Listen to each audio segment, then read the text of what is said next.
প্রশিক্ষণ চলাকালীন সবার কাছেই মোবাইল আছে, যদি ফোন আসে একটু বাইরে গিয়ে কথা বলে নেবেন, না পাশের অন্য কারোর হয়তো অসুবিধা হতে পারে। সেই জন্যই ফোন এলে স্কুল কলেজের ক্লাস নয় যে এই দিক থেকে আমরা বলে যাব আর আপনারা সব শুনবেন, এটা নয়।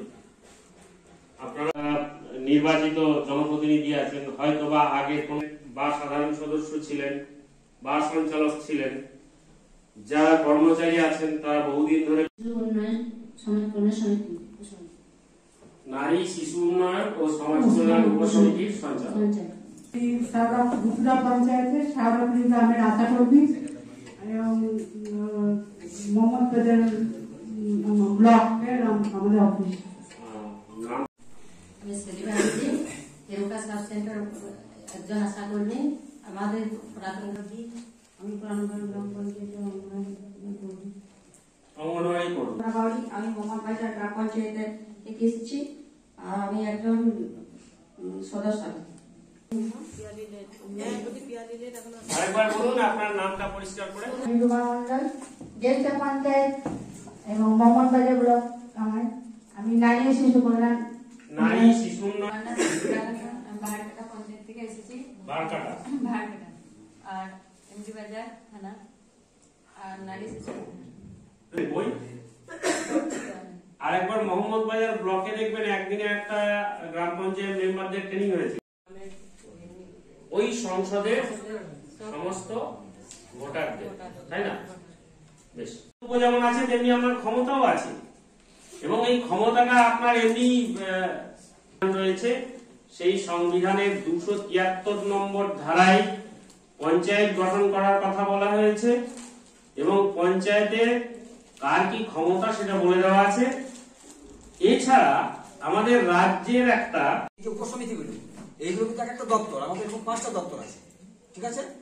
মানে অর্থ পরিকল্পনা, শিল্প পরিকাঠামো, কৃষি প্রাণী সম্পদ, নারী শিশু ও সমাজ কল্যাণ, আর একটা হচ্ছে আমাদের ওই শিক্ষা শিল্প পরিকাঠামো। এই যে 5টা বিভাগ, এই পাঁচটা বিভাগের এই যে আপনারা সঞ্চালক, আপনারা কিন্তু আমাদের এই পঞ্চায়েত স্তরে আপনারা কিন্তু ওই ওই ওই ডিপার্টমেন্টগুলো, ওই দপ্তরগুলো মন্ত্রী কিন্তু অ্যাকচুয়ালি কিন্তু মন্ত্রী। আমি যদিও নামটা সঞ্চালক দাও ডিপার্টমেন্টে, তাহলে আমি অনুরোধ করবো কর্মচারী হিসাবে, জোরহাত করে অনুরোধ করবো যে আপনারা যা নেওয়া উচিত আপনার স্তরে বসে দাঁড়িয়ে থেকে আপনি কিন্তু খুব সুন্দরভাবে ট্রেনিংটা বুঝে নিয়ে আশা করবো আপনার ওই দপ্তরগুলো আপনারা ঠিকঠাক ভাবে চালাবেন, যেন ট্রেনটাকে একটু সুন্দরভাবে নেবেন। এটা আমার কলেজের অনুরোধ।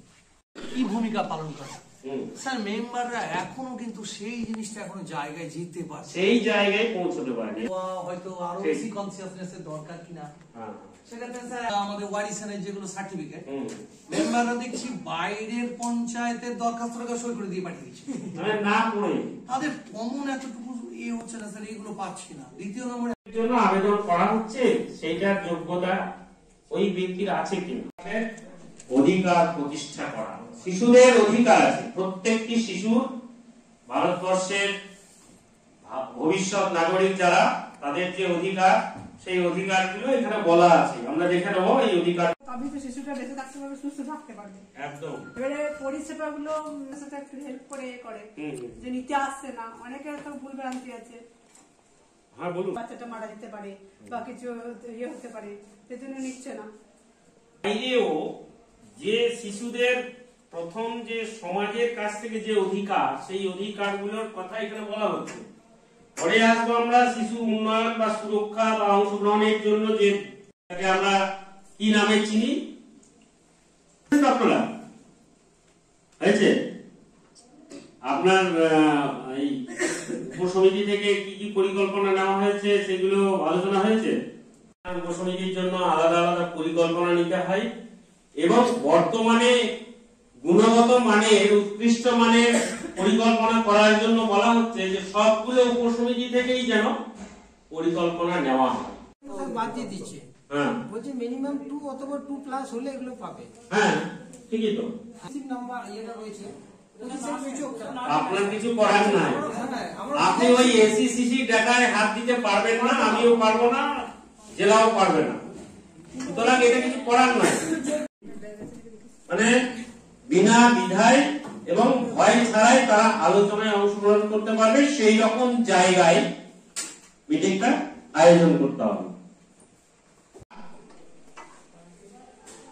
আর কিছু বাদ দিলেন উনি দেওয়া হয়, মানে আপনার এলাকায় শিশুরা কি আপনার কোথায় 3 থেকে 6 কতজন আসে প্রত্যেকদিন? হ্যাঁ, এবার এটা দুটো কারণ হতে পারে। এক হচ্ছে ওই মোবাইলটাতে এমন কিছু দেখছে যেটা নিয়ে সে কথা ভেবে একটু মনে মনে চিন্তা করব যে আমার এলাকায় শিশুদের কোনো সমস্যা আছে কি।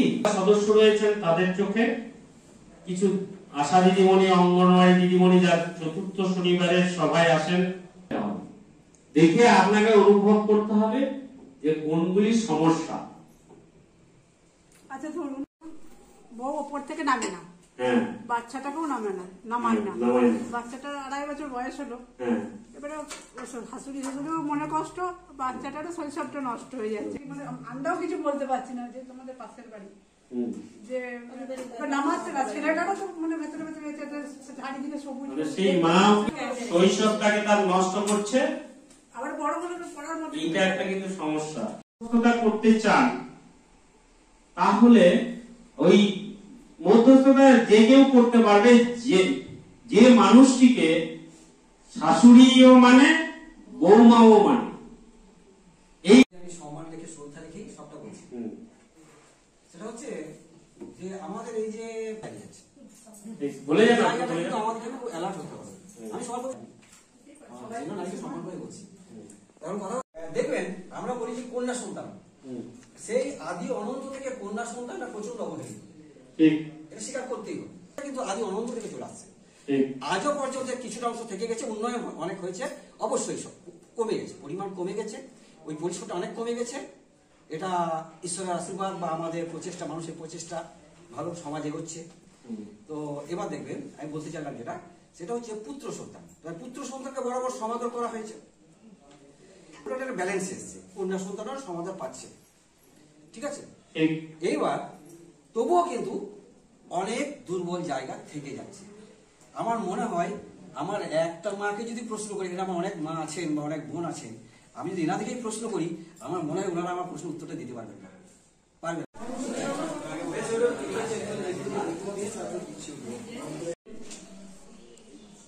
এই কম বেশি থাকাটা কি ঠিক না সমান সমান হলে ভালো হয়? চলছে, তার 46% মহিলা জনপ্রতিনিধি রয়েছেন আমাদের রাজ্যে। কি যাদের ভোটে নিয়ে আছেন সেই নাম্বারটা আপনার কাছে আছে তো? রেজিস্ট্রেশনটা জমা দিয়েছেন তো?